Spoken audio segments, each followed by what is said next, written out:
Welcome to another episode of Code for Thought. As we're getting close to the end of 2024, I would like to take the opportunity to remember one of the computing pioneers that we lost this year, Niklaus Wirth, who sadly died on New Year's Day, the 1st of January 2024, in his 89th year. To say that his work was influential in computing and computer science is, quite frankly, an understatement.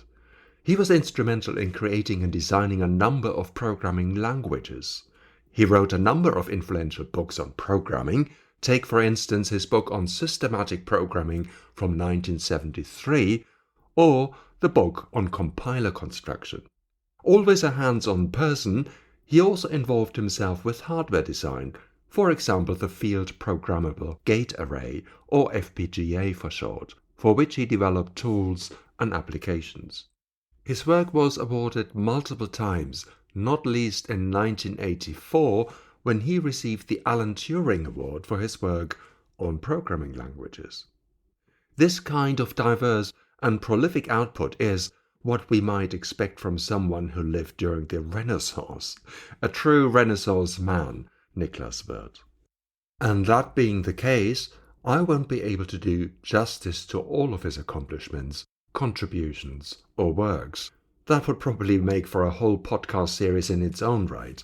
Instead, what I want to do is to take an example and focus on one aspect of his work, the programming language we know as Pascal, named after the French mathematician Blaise Pascal. So why pick Pascal, you may ask? The language, after all, isn't used much these days, at least if the latest annual developer survey from 2024 run by Stack Overflow is anything to go by. In there, Pascal doesn't feature in its top 50 programming languages anymore. And as for myself, I used a number of programming languages in my time, such as Fortran, C++, Java, Python, and some others, but not Pascal. So what is it about Pascal then?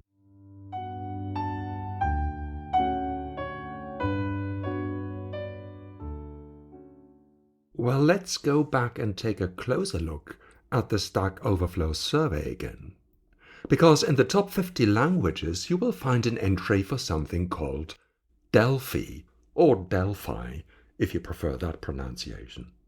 And Delphi, in case you didn't know, is actually a direct descendant of the Pascal programming language, or, as it says on Wikipedia, a dialect. And therein actually lies the secret of Pascal and its success and lasting influence.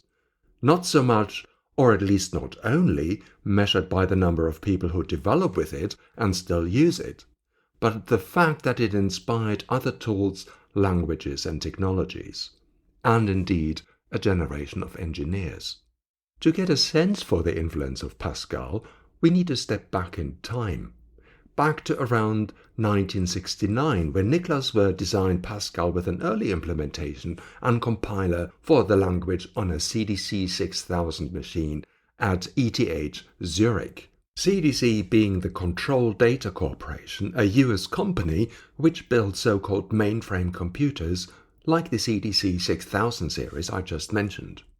At the time, Niklaus Wirth was already working on programming languages, notably on Algol and Euler.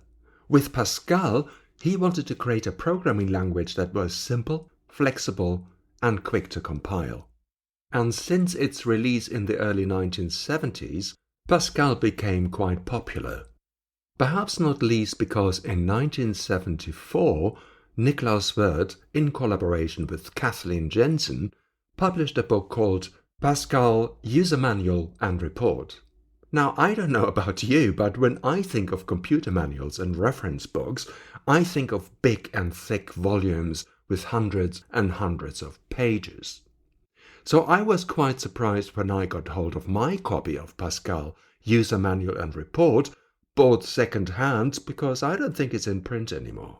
It contains barely 170 pages, and only half of that is an actual manual and reference. The second half, the report, is written like an academic paper and shows how you can implement Pascal on a computer.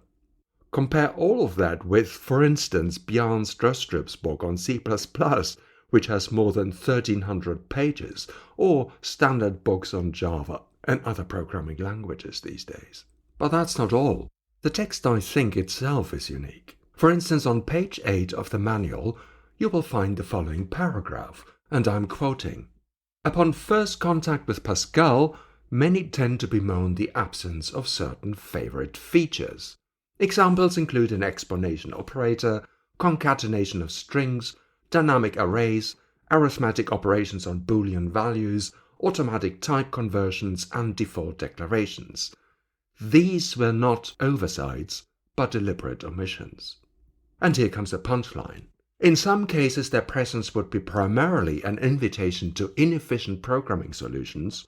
In others, it was felt that they would be contrary to the aim of clarity and reliability and good programming style.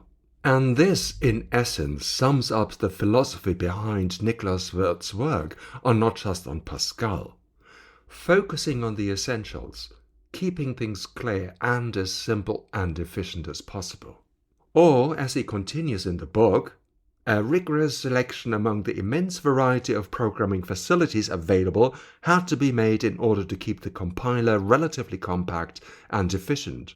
Efficient for both the user who write only small programs using few constructs of the language, and the user who writes large programs and tends to make the use of the full language.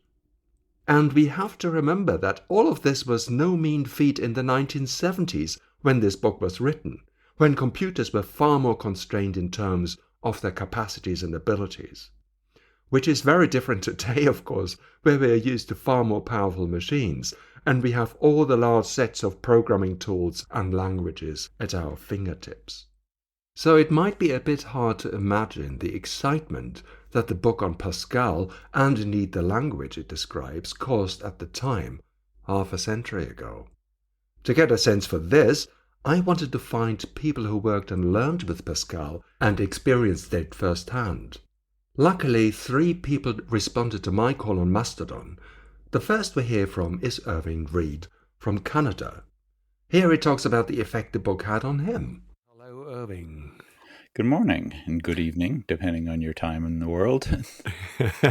Yes, because you're in Toronto, aren't you?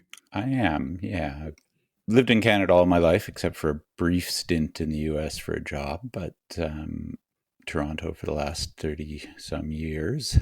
Oh, wow. Anyway, we're going to talk about Pascal and your experiences with Pascal, because you told me a very special story about the manual. Is it a manual or is it some kind of description? I don't know how to categorize it, because it's not like the kind of reference manual as I know it. The one from Niklaus Wirth and Kathleen Jensen I'm talking about. Yeah, so I grew up in a small city in the middle of the Canadian prairies. My parents were, both born on farms and moved to the city. My father got a PhD in physics, and he was working in cancer treatment, actually, radiotherapy. So he started using computers for things relatively early.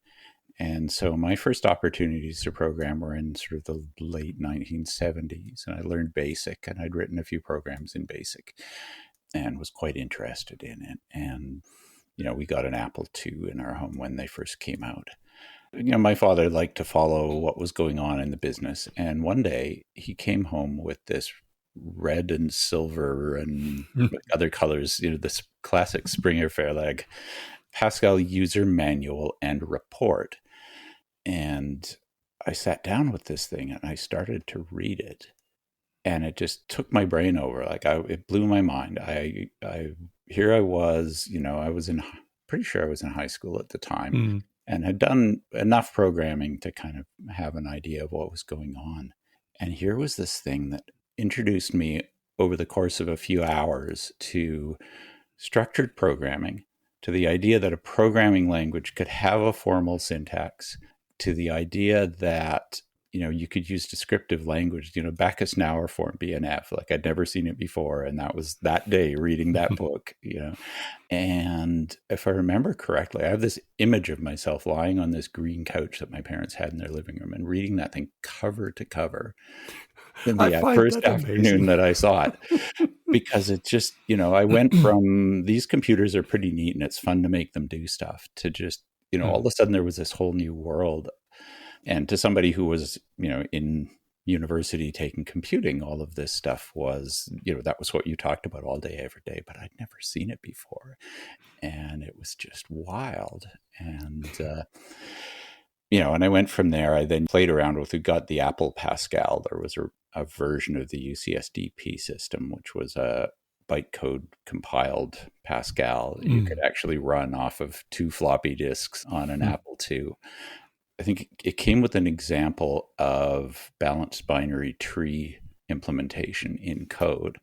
And so I dug into that and started missing. And again, then that was having just been introduced to structured languages and structured programming. Now I'm getting introduced to algorithms, looking at, this balanced binary tree algorithm from a view of preconditions and invariants and, all those sorts of things. So again, it was just such an opening for me to see all of the possibilities. But it really started with that odd little thin book that was half formal description in terms of, the BNF and the formal language syntax, and half kind of academic paper about this language, and half, there's a lot of halves in there, half user manual, like literally, here's how you write a program in this thing. Actually still have it. We're audio only, so I can't hold it up and show you, but I still have that copy with my father's name written on it, carried along with me ever since. And I find that amazing. I actually bought the book recently because I never did Pascal in my time, so I started with a different programming language. But I find it still quite extraordinary that you read that from cover to cover. So I'm trying to get a sense of feeling. So what in that book, apart from its structure of having a user manual and a report at the side, but is there anything else that you remember that actually drew you into it? I think a lot of it was that I'd never seen any of it before. Normally in a technical book, you know what you want and you go find it. But every word of it was new to me, right? It was written largely as an academic for academics. And I wasn't really in that world yet. Not that I didn't read technical material, but that any sort of idea that I would have known what I wanted and what to look for and gone and found it in that book. Like I didn't know yet. All of it was new and not easy material either, right? I was going to say well beyond my level. Shouldn't say that, because I don't think it was, it wasn't written for graduate students. It was written for people who had some degree of exposure to computing kind of from an academic background. But since none of it was anything I'd seen before, it's like every word of it was, well, I guess I have to get that before I get the next one.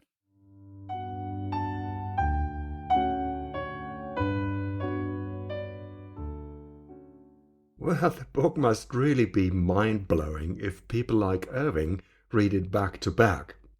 As I said, Pascal became quite popular in the 1970s, not least to teach programming in schools and universities. And the evolution of the language is quite interesting too. In 1977, a version of Pascal was made available from the University of California, San Diego, the so-called UCSD Pascal version. Porting a programming language to another machine can be hard work, and to make porting languages easier, so-called P-code machines or pseudocode machines were developed. They're virtual machines that provide a layer of abstraction between the code and the underlying hardware it is running on. And UCSD Pascal was based on Pascal P-code architecture. Making it simpler to port Pascal to different machines and environments also spawned a number of offshoots of Pascal, one of which was Turbo Pascal developed at Borland being a company. Turbo Pascal became available in the early 1980s, and at the time so-called microcomputers were becoming more popular and more affordable, like for instance Atari or Commodore machines or machines from Texas Instruments. And one of the people who got hold of one of them was Dr. Todd Jacobs. And here describes his route to what was then Turbo Pascal. My name is Dr. Todd Jacobs. I am the executive director of the Thea Institute think tank. I have been programming for fun and profit for more years than I would like to admit to.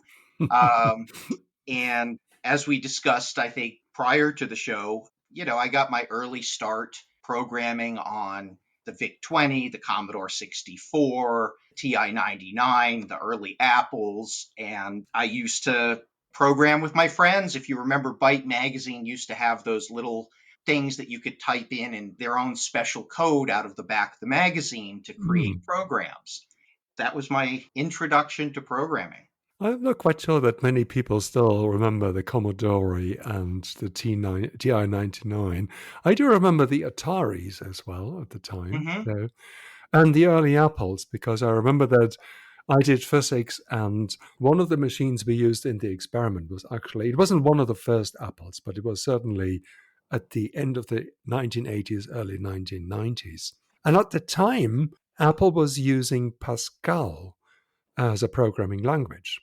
And I understand that you yourself had some, shall we say, rubbing shoulders with Pascal, the programming language. Absolutely. Actually, that started when I got my very first IBM compatible computer. I remember going Hmm. to a computer show and getting a 386 SX, which people today don't realize at the time math coprocessors were completely optional. I bought one without a math coprocessor, and I had this nice IBM computer and wanted to do something with it. Of course, at the time it came with MS-DOS. There were some other Hmm. DOS programs like Norton 4 DOS. But if you really wanted a Turing complete language, your options were a little limited at the time. And I remember picking up Turbo Pascal, just working my way through the manuals.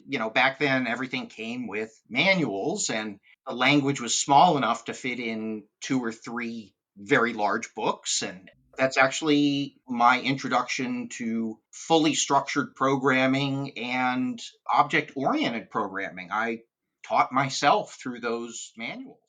Well, okay, as Todd just said, the volume and size of computer manuals went up by quite a bit since Kathleen Jensen and Niklaus Wirth published their book on Pascal in the mid 1970s.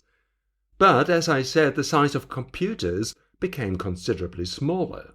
One of the 386 machines Todd just talked about was also one of the first machines I got my hands on, which was really a seismic shift because up until this point, computers were something that would be housed in large centers, required expert knowledge, and would be operated by specialists.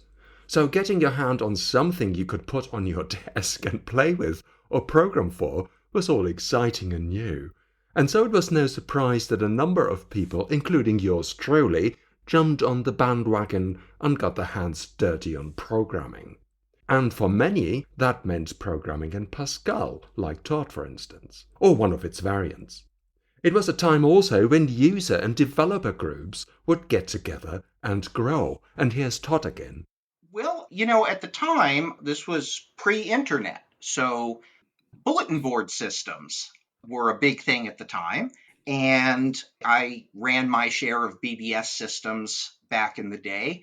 My very first computer, before I bought this IBM and learned Pascal, I was dialing at 300 baud, which people cannot imagine today what that's like.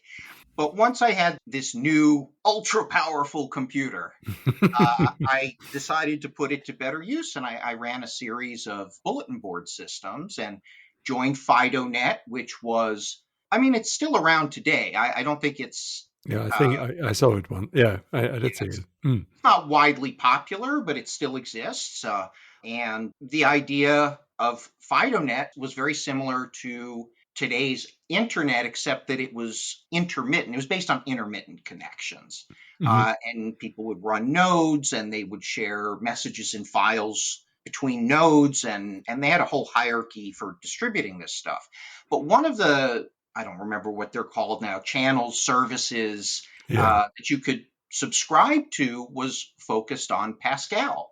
And one of the contributors to that particular group was the Sourceware Archival Group. A lady named Gail, oh my gosh, I can't remember her name after all this time, but she used to distribute these packages on a routine basis that were Pascal and Turbo Pascal modules, units, they were called. And this was before open source was really a culturally recognized thing. Well, there's a lot more to be said about the culture of programming and developers in the 1980s and 1990s. But let's move on with Niklaus Wirth and Pascal. And also let's pause for a minute, because what Todd just said is really extraordinary too. You could take a piece of Pascal, a module, or a Pascal unit, to use the terminology, as a standalone piece of software and share it with others, who could use it in their code. And this at a time before the internet and code repositories. Pascal or variants of it found their way into a lot of different systems, in fact. Apple had its version of Pascal, for instance, and Windows as well, at least for a while. And I already mentioned Turbo Pascal, distributed by the Borland Corporation. Incidentally, they stopped Turbo Pascal in the mid-1990s, but only to replace it with a system called Delphi, which itself was based on yet another variant of Pascal, Object Pascal. And yes, that's the same Delphi I mentioned earlier, the one that is still in the table of the 50 most popular and widely used programming languages. Some things, it seems, linger. I've probably forgotten a number of other variants and uses of Pascal. Pascal, after all, has a rich and diverse history. And despite the fact that its heydays are over, its influence can be felt in other languages. Not least because Niklaus Wirth himself continued to work on new languages, in particular the languages Modular and Oberon, which again may not be languages you have heard or are familiar with. But they were indeed important stepping stones in the evolution of programming languages all the same. Which is something I discussed with my third and final interview partner, Charles Forsythe.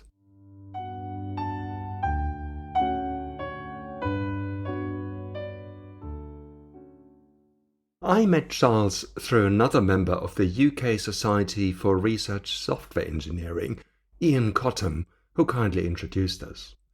Charles has quite an interesting and in-depth history and knowledge of Pascal, as he developed compilers, for instance, for the language, amongst the many other things he did. On top of that, Charles also had the opportunity to meet Niklaus Wirth in person, as he explains in the following clip. I'm Charles Forsythe, and I have been doing systems programming for a great many years, starting quite early on with initial forays into operating systems, and I had a particular interest in compilers and compiler-like things, which has continued, and that is how I ended up having some interaction with the world of Wirth. At some point, I ended up doing a Pascal compiler. But one of the interesting things about it is that, although I think to many people it probably still is defined by Pascal, his range was ever so much bigger than that, and he created a great many languages over the years, moving on from one thing to another. But I focused mainly on Pascal for commercial and historical reasons, really. That's how I ended up interacting with this quite big world that he created, wherever it was, really, including ETH Zurich, which was the famous business. And I realized that I've still got several of their reports. They're just tiny things, but I've kept them because it has some useful techniques and information even now. Well, Niklaus Wirth sadly died on the 1st of January 2024, this year, when we record. And I believe that you saw him once, didn't you? You mentioned that in a previous discussion we had. Yes, only because it must have been twice, actually. But the one I remember is that he came to give a talk at the University of York, where I was working at the time. And in fact, I think by then I'd already done one of the Pascal compilers for that system, because I was a member of the technical staff, not an academic. He was there to talk about his then most recent work on Lilith system and the Oberon software system that he had built up to use that. And I think I'm fairly sure that he was there talking about Oberon 2, which was for the development of Oberon. And part of the amusing thing about that talk was that he spent some time talking about the things that he left out, both from Pascal coming forward into Oberon at all. And then things he dropped between Oberon 2 and Oberon. Oberon being a programming language that he developed after experience with first Pascal and then Modular and Modular 2, and then finally Oberon. I don't think there was anything else in between. Leaving things out, making it simpler, is a trait that we see in many of the work Niklaus Wirth did. No matter if it was Pascal, Oberon, or Modular. The impact of all of this was far-reaching indeed, something that Charles and I talked about in the next part of our conversation. You mentioned Niklaus Wirth and the fact that he actually created a number of different languages, and you're absolutely right. I mean, it wasn't just Pascal. What do you reckon his influence then was? It must have been quite big on the computing development, not only at the time, but maybe also later. Yes, I think it was more than people probably even now realize. Well, first, the style of a language, actually going back to Pascal itself, that prompted, partly because it was small. I mean, it is quite a small language, but obviously you can do a lot with it. And so it was a good demonstration that a small language compared, say, to the then proposal for Algol that became Algol 68, which looks compact, but is actually very complicated. I mean, so complicated that people took a long time to work out how to compile it, or a fairly long time. And it never really took off, I think, because of that. Whereas Pascal, being small, but capable, it had record structures, it had functions and procedures and structured flow control with for loops and do's and so on. So it was at least, it was more capable than Algol 60, but hardly any more complicated to compile. And by then we were getting better at compilers, I suppose, in the 1970s. And so it spawned a whole host of related languages because people would take Pascal and then they would adapt it to their own interest. So Per Brink Hansen, for example, did concurrent Pascal, investigating different styles of concurrency, and he then did a series of languages. And in another direction, people at, I think it was the Queen's University of Belfast at the time, took Pascal and they made it modular. They added modularity to it because that was one thing that the language didn't have, and it was one of the objections to it. They added modularity, borrowing some ideas from Simula 67's structuring of programs. You could compose things out of blocks of code. And there were many others. People would use it for experiment. And they sometimes did that by using the original. Well, one of the things that the Pascal compiler did originally was to do a version that compiled down to an abstract machine, a P code, I think was the name of the machine. That was probably inspired by the use of an abstract machine for BCPL portability. Right. But it was adapted to Pascal, and that P-code implementation ended up spawning a whole industry, really. Because it was small and modular and the compiler was available and you could use it portably, it became the focus for an enormous variety of experiments with the language. And those things sort of, a lot of them aren't, if you like, visible now, but they sort of propagated through sort of computing history. In a sense, Java, which is still being used, and the Java VM were directly influenced by the implementation of Pascal. In that the Java virtual machine is functionally closely related to a lot of those P-code implementations.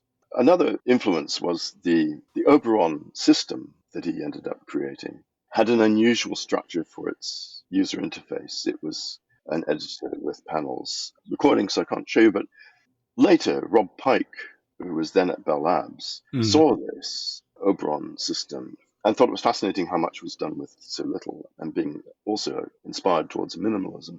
He created two editors. One was called Help, but the one that's still in use is called Acme.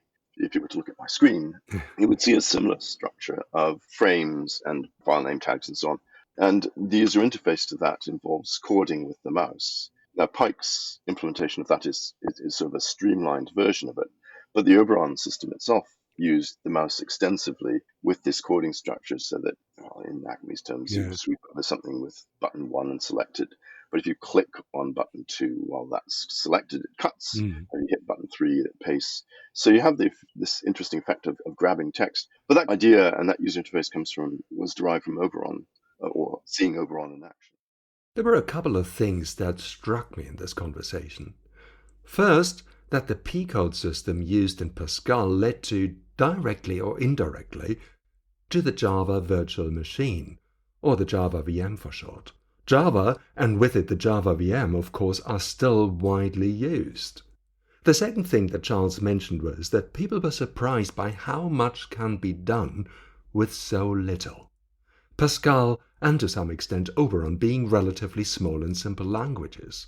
but languages through which you could accomplish a lot.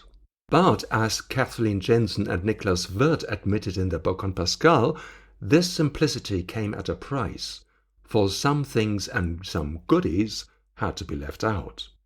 At the same time, I keep wondering if this incompleteness, that is the fact that some things that some of the engineers really wanted from Pascal were missing, didn't in the end encourage more development and helped evolve languages, and not only Pascal and Oberon, further. A point I made with Charles. Wirth himself said that the language isn't complete in the sense that it doesn't provide for all of the features. Is that one of the reasons why there were different offsprings then? Because I think there was one at the University of San Diego in California that came up with a particular version of Pascal. UCSD Pascal. Well, Yeah. that was what I was referring to as being a big commercial thing, is that UCSD Pascal coincided with the arrival of all these mini computers and microcomputers and microprocessors. And partly, again, because the core of it was a very simple language, a straightforward thing to implement. It became very, very popular. And that UCSD Pascal had its own variant of P code. That was probably one of the most influential things, that some effects of that, probably more directly related to Java's development. The curious thing about Java, if you look at it, you wouldn't think it looks like Pascal, is that the type declaration structure is closer to that of the C-like languages. Pascal introduced, I think it was the first one to introduce the characteristic, a list of identifiers, colon, and then a type, rather than the type and then a list of identifiers. That became quite a characteristic thing of that line of languages leading up to Oberon. Go is interesting because it copies the Pascal declaration style of identifiers and a type, but it also has this receiver structure. Its data types have these, you can associate a receiver with that, and that provides the abstract data type style. Right. And that is, again, quite closely derived from Wirth's work on Oberon. There's a very strong historical influence that continues. It's like one man doing all these things. It is quite amazing, yeah. It is, and he wrote about it very readably. He wrote very well, I think. So the things he did were accessible and I think well argued. But one of the curious things about is that he was amused by the fact that his name was pronounced differently, and he made a joke about it. In Europe, I'm Niklaus Wirth, and they call me by name. In the United States or North America, I'm called Niklaus Wirth, so they call me by value. I thought that's a funny little anecdote to be known by name and by value. But yes, as Charles said, one man doing all these things is really amazing. And even though I talked about Pascal in programming languages, this wasn't the only area Niklaus Wirth worked in. It wasn't just a software. He also developed his own circuits, his own processor. Some of that was inspired by sabbaticals he had at Xerox PARC, where they had taken Pascal and turned it into, or Modular rather, and turned it into this rather complicated language, Misa. And he then did his characteristic thing, which is to think about and make it really simple. Strip things out of it down to the essentials that you need for a particular task. And so I think that was also his contribution, was showing that really these things don't have to be so complicated and big to be really useful and practical. The Oberon system included a CAD system, which they built themselves, a word processing system, and so on. And a lot of that, I think, was just a demonstration that, well, first he wanted to have this software, and he didn't want to use things that were big and complicated, and he wanted to show that you could do things using this technique. And do so quite a lot of it. So I think it's well worth people's time going back and looking at these things.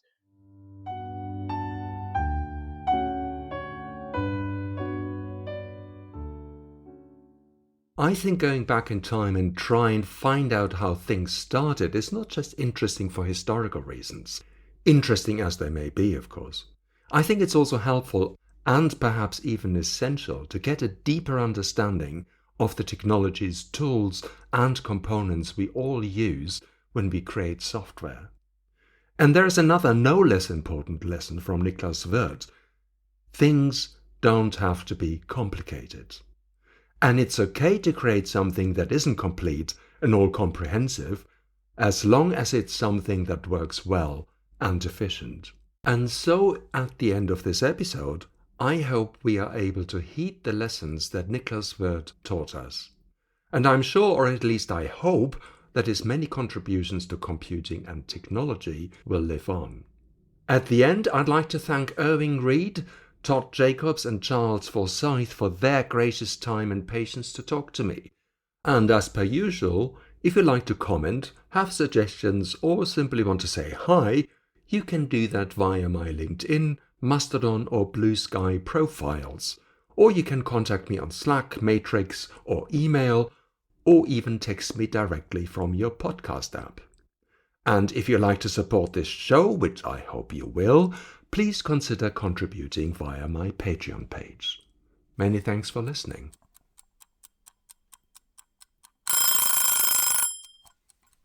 Oh, time's up. See you next time. But before I forget, this podcast is covered by the Creative Commons license. See ya.